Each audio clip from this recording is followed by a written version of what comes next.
Welcome, everyone. I see some of our sisters haven't made it yet because it should be packed in here, so they're probably out karaokeing after. Did everybody have a good time last night? All right. For those of you that don't know me, my name is Melissa Washington, United States Navy veteran. Go Navy.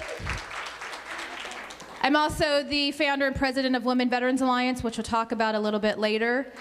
All right, thank you. All right, so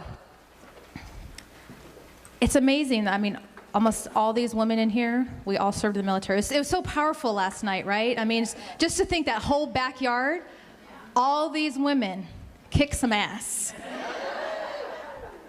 Yes, awesome, awesome. All right, so again, if you need to get up, go to the restroom, feel free to do so. It's back there. We're going to literally just be in here 11:30, just hammer this out and get through this morning. All right, so introductions. I'm going to just do some quick introductions. Oh, there she is. Okay. So first of all, I wanted to introduce our City Councilwoman in Merrill, Canada, Angelique Ashby, for attending. Thank you, Angelique. She's a huge veteran supporter, and we really appreciate that when we have especially strong women out in the community that are supporting women here in the Sacramento area.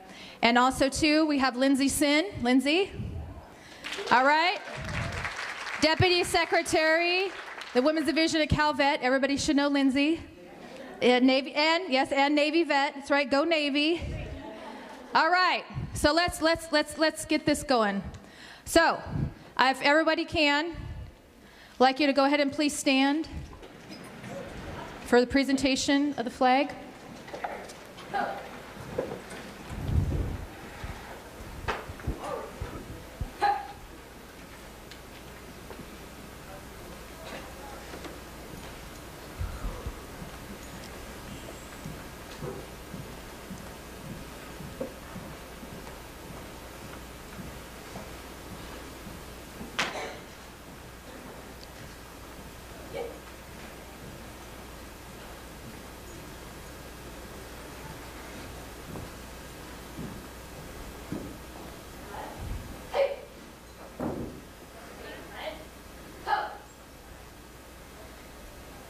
And singing the national anthem, Air Force veteran Nakia DeVita. And please join me. Oh, say, can you see by the dawn's early light what so proudly we hailed at the twilight's last gleaming, whose broad stripes and bright stars through the perilous fight o'er the ramparts we watched were so gallantly streaming, and the rocket's red glare, the bombs bursting in air, gave proof through the night that our flag was still there. Oh, say does that star-spangled banner yet wave o'er the land of the free and the home of the brave.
Please be seated.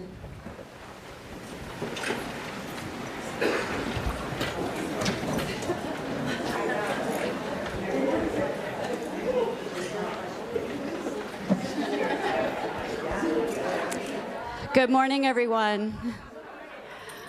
I'm going to share one more song. Hopefully I'll do it better than I did the last one.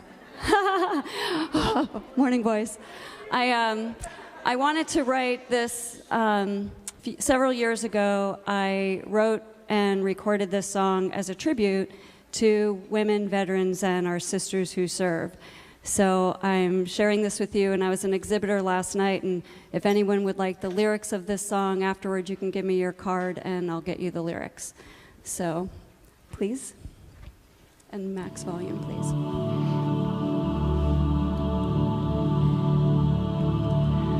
Because of you, I'm free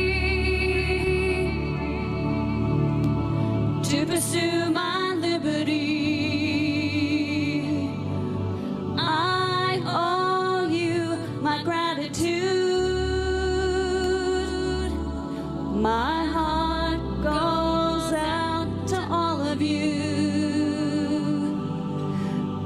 See the sacrifices that you make, the risk you take, your life at stake. I thank you for all that you've done. Your battle's lost and your battle's won. Oh, there is one thing that I have learned. Honor has no price, it's only earned. Our sisters who serve, I see you and I thank you, sisters who serve. I salute you, stand by you, sisters who serve. I see you and I thank you, sisters who serve. I salute you, I remember you. I've got your back 'cause you got mine. There'll be no woman left behind. I believe in you. To the edge, I'll go for you. I stand by you when you need a crutch. You're not alone, not on my watch. Veterans, active or reserve,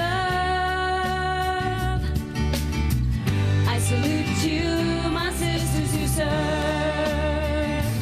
Oh, there is one song that I have sung. Freedom has no price, it's only one. Our sisters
Right.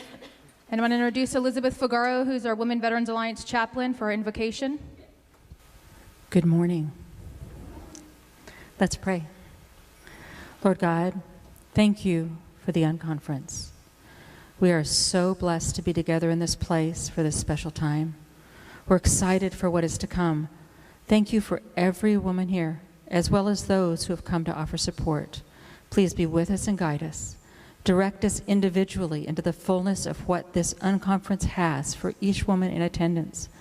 In addition, please facilitate the deepening of good connections between us. Life can be challenging.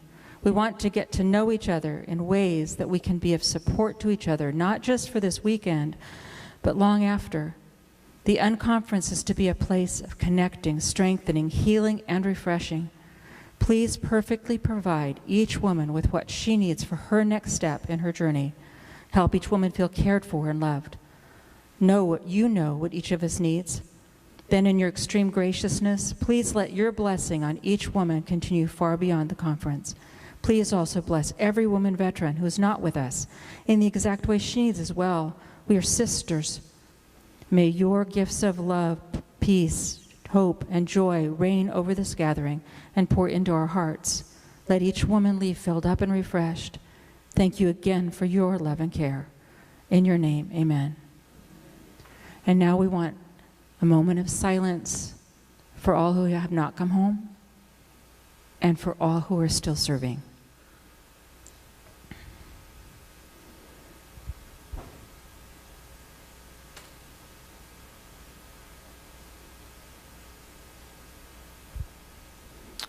And now I'd like to introduce Brian Anderson, who's honoring Sergeant Keisha Coleman Hines.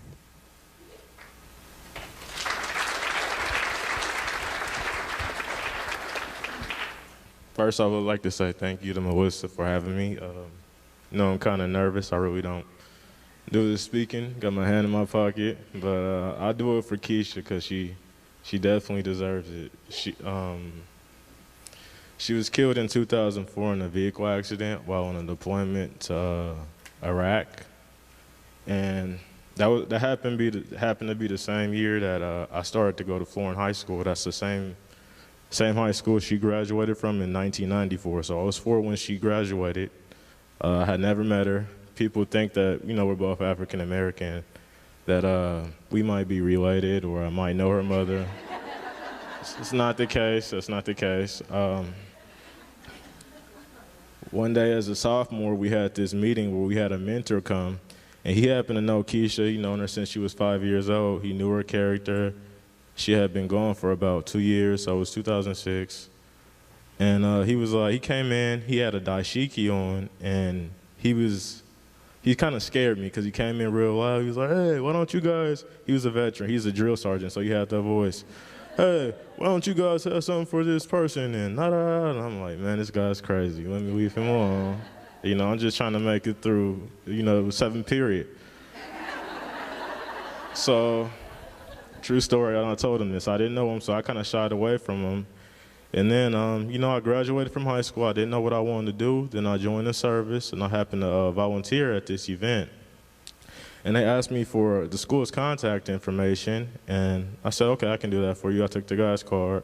I put it in Florence High School, and then I accidentally hit images, and I was like, hold on, they might have some pictures of us playing football. Let me see if they got me on here.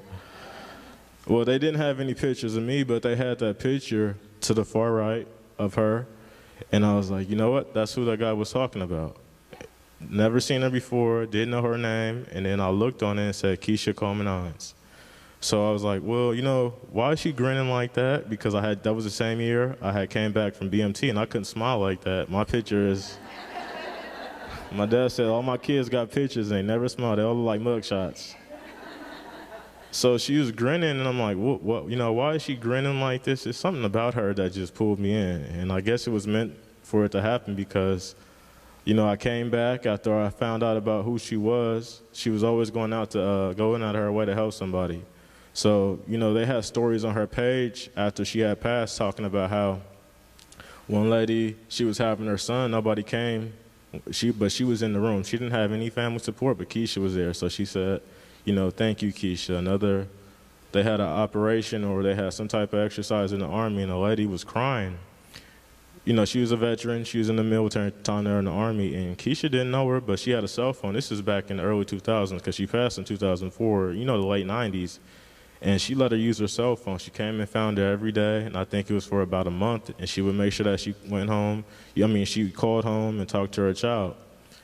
And, you know, that just kind of left an impression on me. And, you know, she was always just doing something for somebody else. And, you know, she had got married about 2 years before. And when she came back from her deployment, she was deployed in 2003, July. She wanted to start a family. And, you know, January 14, 2004, she was killed in a vehicle accident. So she didn't get a chance to do that. So, you know, 2 years later, I found out. Then 6 years later, after, you know, BMT, I found out who she is. So I came back to the school, and we did a bronze plaque for her. It was something to show how she lived her life, you know, volunteering for people, looking out for people. She's done that her whole life.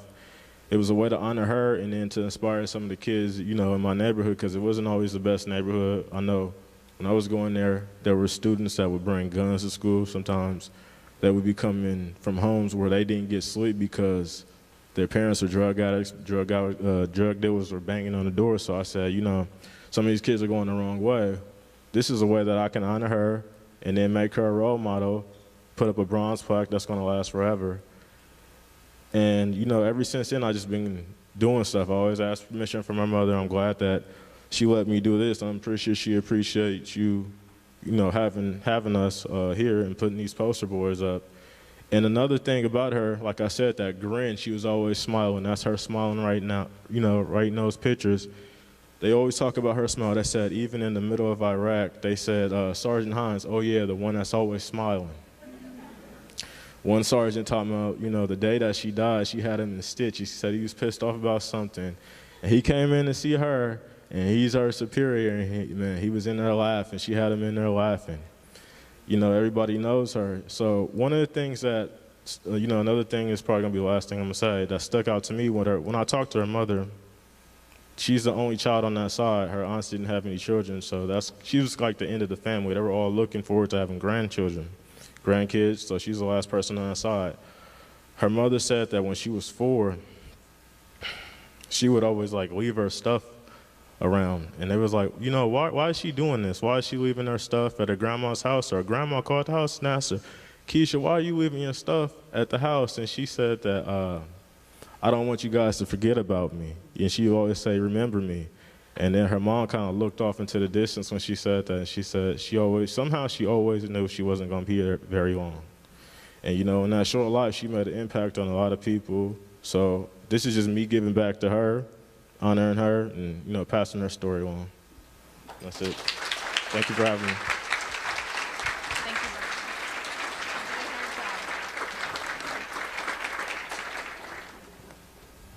Thank you, Brian. Can I say something? I was a casualty assistant officer. Yeah. I didn't know you were going to be honoring her. Oh my goodness. But I was the one that I spoke to her mother, that her daughter was killed in action in Mosul, Iraq, in the airfield. Start over. And yes, to this day, I carry her picture with me. She had a wonderful husband. He was in the service also. A beautiful man. Her mother, Miss Coleman, actually lives here in Carmichael, and she works for the police department. So I had the honor of meeting Sergeant Hines at the airport because I was her liaison. So when we met there at the airport, her mother had arranged for a police escort, which was wonderful, and we brought her over to the house. And I met her husband at the airport, so we were with her 24/7 until she was laid to rest. But her family was a beautiful family, and I just have to say her husband was amazing. And to this day, I will never forget that phone call I got at 3 o'clock in the morning saying, you are somebody's liaison officer. And it was one of the hardest duties I ever had to do. And when I had to teach somebody about being a casualty assistant officer, I told them, I said, You have to be the rock for that family because they have lost a treasure that will never be replaced. But I just had to say, I am just like shocked that you're honoring, and I thank you for it because she was a beautiful person. Thank you.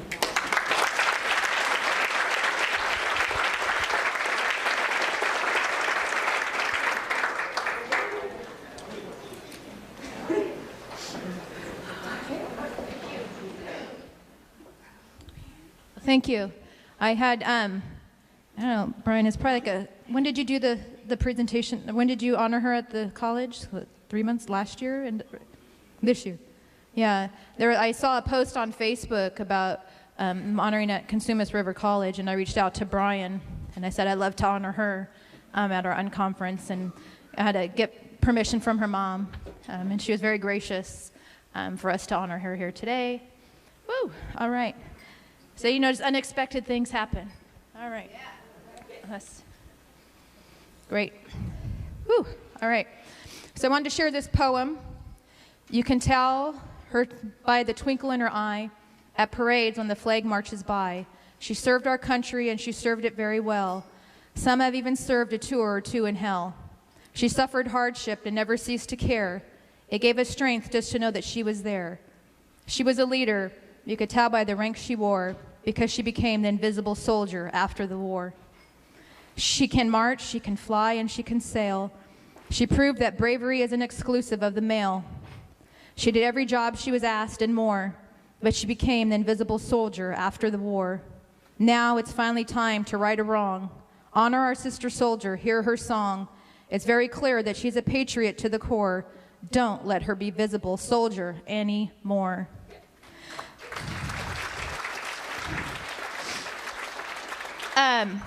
So I'd seen this online somewhere, and of course, when stuff, sometimes it gets transposed, so I wanted to find the original person who wrote this, and Sarge Liddicombe, he's a Vietnam vet, and he wrote this, and actually he did this at a presentation at a women's memorial in Arizona. So again, if anyone wants a copy, he gave us permission to use it, and I thought it was a very powerful poem, and it speaks, and he did this 1995, we're 2018. We still have a long way to go. I mean, we've come some way, but we're still invisible. And it's going to start here today, tomorrow at our town hall, us coming together. Ladies, we have to empower each other. All right. So talk about Women Veterans Alliance. Share a little bit about our group. We have a lot of the ladies here today. If you see some of the ladies with their name badge, if they have a gold star, they're our plank members. And so when I started the group, so just the group, we want to empower women. I know that, we hear the word empowerment. I mean, what does that mean? Right now, we're empowering each other. We're empowering you. We're empowering together. And we really want to help empower women through career and professional development, get the clicker, and networking. I love to network.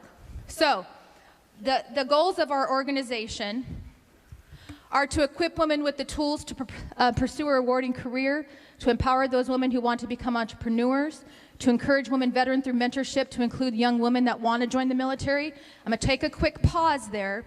All of you saw that we had a full female color guard. Yes? Came from Casa Robles Local High School Junior ROTC. They have several women in there, and actually we have one young woman that is the first young mentee as part of our Young Woman Warrior program, where we are going to be mentoring young women that want to join the military.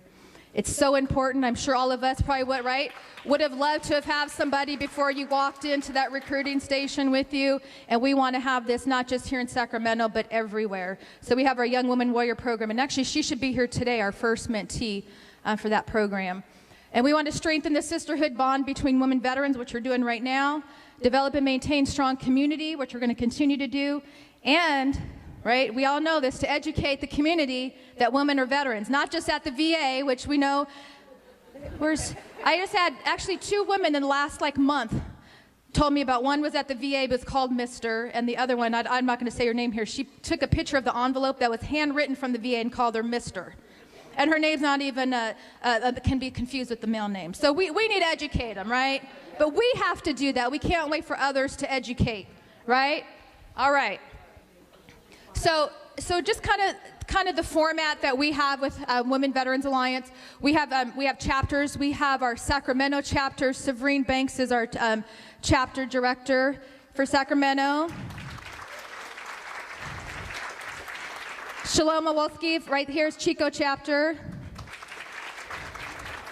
And our Yolo Solano, she's not here. She's what do you guys do in the Air Force? You drill. She's doing her weekend a month. Carmela. Yes. So she would be here. So we have. So when I started the group, right here, I started this group last January at El Torito's. El Torito's. So we got together, these ladies right here. So if you're here, stand up. Who's here? 1, 2. Yeah, there we go. Jolene was there. It wasn't Women Veterans Alliance at the time. It wasn't this. It was just women that I knew that knew someone getting together to network and start to form community. That night, we could have shut El Torito's down. Seriously. And most of these women, I knew most of the women, but most of these women didn't even know each other. But once you get the women veterans together and start talking, right? It's that camaraderie. It didn't matter officer, it didn't matter enlisted, it didn't matter what branch, when you serve, where you serve. It was that thread that bonds us. So it was pretty much decided on there, we're going to continue this. But one important thing is we said there's going to be no boys allowed. This is going to be for women who served and have served in the military, because once you bring someone outside, it changes that whole dynamic in that room. So I started getting a lot of people saying, oh, can I come to your meetings? Well, did you serve? No, or yes, I serve, but I'm a guy. So I started holding mix and mingles. And actually the first one we started was here last July, and we started actually here. And our mix and mingles was pretty much what you got to experience last night, was our mix and mingle just kind of pumped up a little bit. And that gives opportunity for our supporters to come in to network with us and to see what we look like, right? That's always a thing. So it was a great opportunity for there, and we're continuing. We want to continue to open other chapters in other areas. And so kind of with our format is it's networking. We eat, we have a speaker, and we don't need to bring in outside speakers because all the women in our group, they're so dynamic, everyone has something to present. So you don't have to worry about outside speakers. So that's just, again, we need to create these in every area. We need to create that. There's a post I posted on our Facebook page about how important it is to have women organizations, just not veteran organizations, but just women in general, so we can help empower each other. So how do we bring awareness about what women veterans look like? So I get these questions. Well, what do you guys look like? It's like me. Seriously, people would ask that. I mean, ask it in maybe different ways. So my friends of mine, James and Mara Morrison, they're photographers. They're huge women veteran supporters. Some of you might have met them last night at the Mix and Mingle. They're going to be doing our headshots today. We talked. We had, sat down and talked. And they said, well, what about we put these portraits together? This is not just a picture. It wasn't, I said, you know what, I don't want a gray backdrop and you just come in and take a picture of a woman. So what I did is I sent it out and I asked women to submit their stories. Tell your story. So what happened was, we took the first 10, took these stories, and James and Mara sat down with each of these individual ladies and pretty much, not an interview, they really got to know them because they wanted to create a portrait. And that's what you'll see of these 10 women that are here. I know Severine's here. Who else is here? Kathy's here. Isa's here. Megan's here. Yep, I said Isa, yeah. So these 10 women, we were also featured in the Huffington Post on Veterans Day. Thank you to my friend Julie Barnes, wrote the article in Huffington Post about what do women veterans look like. So then James and Mara and I, we got to talking and said, what about we put a book together? So we have a book available. It's about 24 pages. It was for sale last night. We also have some here for sale. It's a beautiful book. They put the portraits of the women. They have their story. And what's so great about Jim and Mara is they actually have a piece where they told the story about the woman that they interviewed and that they took the photo of. It's very heartwarming. It's very good to see these what I call these strong, beautiful warriors. We're all strong, beautiful warriors out there, right? So all these women are featured in this book. So we're going to get ready to start another 10 of women. We're just going to keep this going. There's no reason to stop, right? Because we have us, then we have all the women that are getting out. I mean, and there's more women going in, so this is something we're not going to stop. So we've got the what does a woman veteran look like photos there too. So another thing that we started here, which we want to have in other areas, it's a place for women to get resources. So we know there's resources out there. They're out there. But where do you find them? They're all over.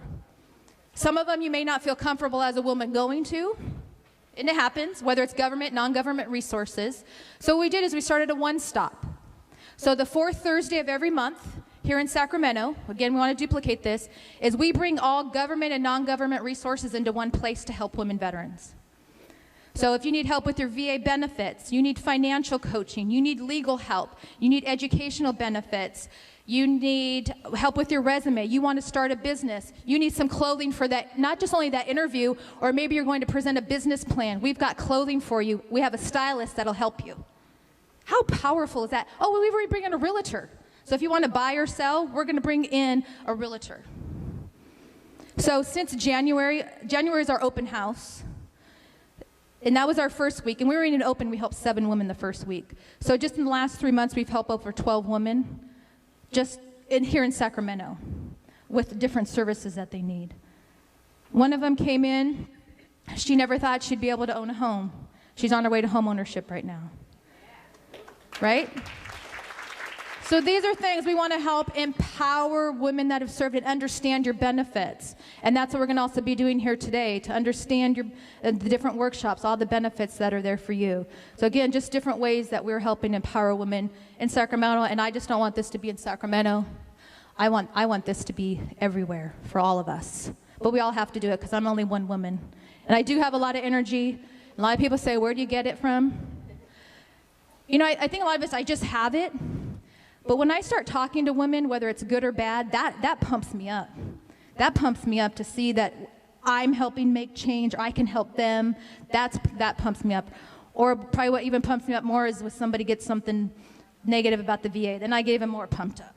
Because we know there's a lot of change that needs to go on there. All right. So also, last year, we were the first women veterans group to walk in the Sacramento Veterans Day Parade, right? So, what I want this year, because we have women from all the way from San Diego, all the way up. We have women coming from out of state. Minnesota. Woo! We got Michigan. Yeah? If you can say, you know what, I want this Veterans Day, we need all women veterans to walk in the parade, right? Seen as women veterans, not encompassing something else, to say, yes, this is a women veterans group walking in the parade. We need recognition. We don't need to be there as thinking we're the spouse or the dependent. We are the women that serve. So if all of you can take that back to where you go, let's just make this even more. Because Sacramento, we're walking in all these. We're walking in Roseville, Folsom. We're going to be all over here. So I want everybody in your area, let's walk in the parade. Our mentorship program, like I mentioned, we have the Young Woman Warrior program. Liz Lind is our mentorship chair. We're also starting a program where we are going to mentor college to career. So women that are in college, we're going to match her up with somebody that is in the line of business that she's interested in going into. So we have that program we're starting. And then also our peer-to-peer program, which is going to be an online program. We have our Unconference, the parade. We want to, of course, decrease women vet homelessness, increase self-identification, and connect. So the best way, too, for us to connect is we have that app. So if you don't have the app, get the app, the WUVA app. You can connect with all the women that are here. Feel free to exchange business cards, take pictures, get email addresses. We want to continue to connect. And I just don't want this to be just a one-time thing. Yes, hopefully we'll do this next year. We want to see you again, but we want to continue the networking, the building the relationships going forward. And that's what we're going to talk about tomorrow morning during our town hall, as well as the announcement of the California Women Veterans Leadership Council, which is going to help extend not just what we're doing today, it's going to help continue the empowerment 365 days a year. Right. So, and the last thing is to become a force to be reckoned with. So if we can help each other, just think what a force that we can be. Seriously, I mean, I kid you not. It's all of our job. And all of us have a special skill set. I mean, I have networking, meeting planning, getting in front of people. That's my skill set. It doesn't have to be yours, but there's things that I'm not good at that you can be good at. So just think if we connected all that together, dang. Seriously, what a force, right? You know, we have to do it. You can't wait for the government. You can't wait for men. We have, ladies in this room, we have to do it. So stop complaining. Let's start doing. Right? Seriously. All right. I'm done for now. Because a lot of you know I can go on and on because I get to speak. But I wanted to introduce all you ladies to Barbara Williams Hardy. Thank you. Yeah. All right. So, come on, stand up. I've been staying. So, Barbara, she is with Oracle. She's the she's the director of HR Diversity and Inclusion. And Oracle is also one of our sponsors, and Oracle is also the sponsor of our opening session here. But I want to tell you about Barb. She's an Air Force mom, Army aunt, visionary, connector, and citizen of the world. She's an award-winning leader with a global mindset and is known as the go-to person who develops high-level relationship alliances that foster collaboration and commitment in order to align diversity strategies with business objectives, which drive innovation and organizational success. Dang. All right. So Barbara is the Director of Diversity and Inclusion at Oracle and is known for delivering results by creating and implementing sustainable and measurable strategic business frameworks. She has been recognized for her strategic planning ability, her talent for developing and cultivating high-performance teams. Woo! And if you know her in the Bay Area, this woman, she's awesome. Even though she's not a vet, she's a woman. Yes, I am. Yes, she is a woman. And she does a lot for when we talk about diversity, because that includes all of us, is having the diverse workforce, and she's going to talk about that, what they're doing at Oracle, but also, too, a lot of what she does out there in the community as well. So, again, Barbara, thank you so much for being here. Thank you, Melissa. Thank you. Good morning. I am excited to be here. And let me just share with you, I'm going to talk about two things. One, I'm going to talk about Oracle, and then I want to talk to you as women, as my sisters. And I want to thank you, first of all, for serving. And I know you probably hear people say, thank you for serving. But let me tell you why I want to thank you for serving. It's because when you serve, and when you served, I could sleep at night. I wasn't worried because I knew you were on watch. Thank you. So I just love this whole Unconference thing because it's all about women, for women, by women. Melissa, thank you. Because I look for women organizations. I look for women veteran organizations so that we can serve back to you for what you have done for us. So let me talk about Oracle for just a couple of minutes. How many of you know who Oracle is? Raise your hand. All right, how many of you know what Oracle does? Just a couple of you. Okay, good. So let me talk about Oracle for a second, and then I'm going to talk about impacting yourself. So I want to talk about Oracle, how you may use Oracle. So the great thing about Oracle is that our first contract was the federal government. And many of the armed services actually use our technology. But I want to talk to you about how you use our technology today. Anybody have a cell phone, a mobile device, a tablet?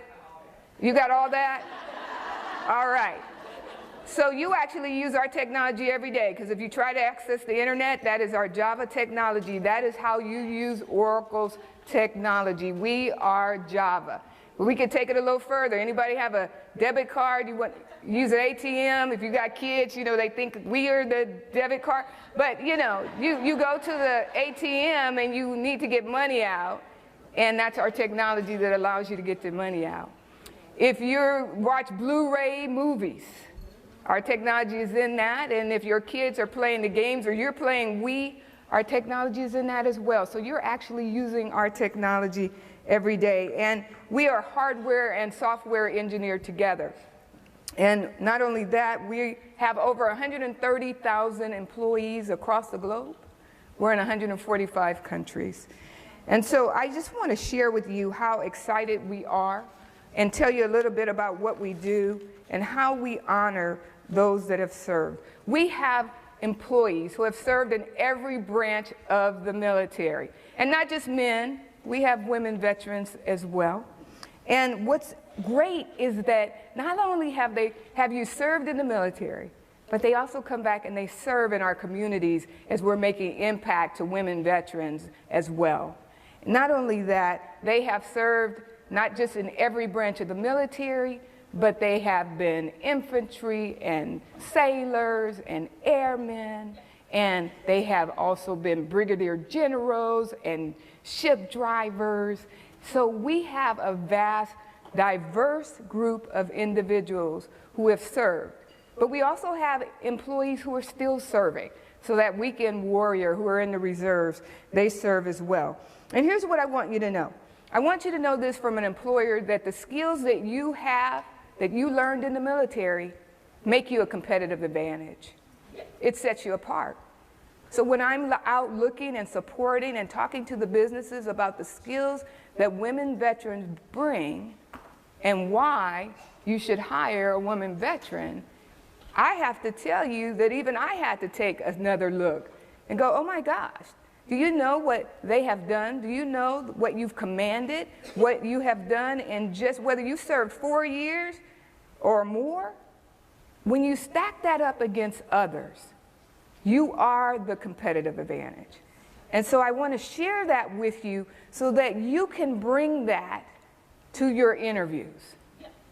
And know that you may be interviewing with someone who doesn't necessarily understand. So it's up to you to share just how great you are. And so that's very important as well. Because here's the thing that sets us all apart. And you're going to hear from employers today or tomorrow, is that, you know, we've got cool technologies. I was just talking about a couple of them. We have resources, right? And so we buy each other's companies and things like that. But here's what sets us apart, is you. It's our people. That is our competitive advantage. And that's something that we cannot replace. So we can have all the dollars, but if we don't have the right people and the great people and the people that are making the impact, then we don't have a